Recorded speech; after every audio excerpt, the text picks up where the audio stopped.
In this video, I'm going to show you how to fix the cash on delivery on Amazon is not available.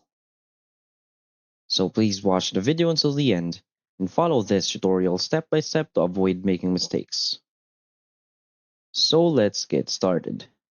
So the first thing you want to do is to go open your Amazon shopping application.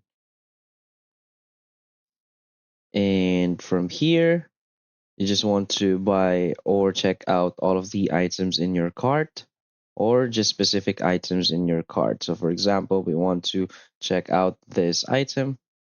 So tap on proceed to checkout. Now from here, you will see the payment method.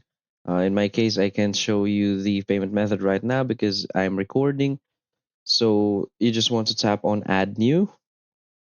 And if you can't find an option there that says cash on delivery, this might be a problem with this specific item. The seller might set the setting for this item to not accept cash on delivery payments, but only card payments.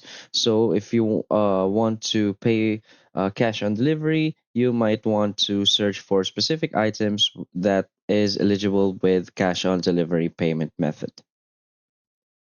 So that's it. So if you find this video helpful, please hit like and subscribe. Thanks.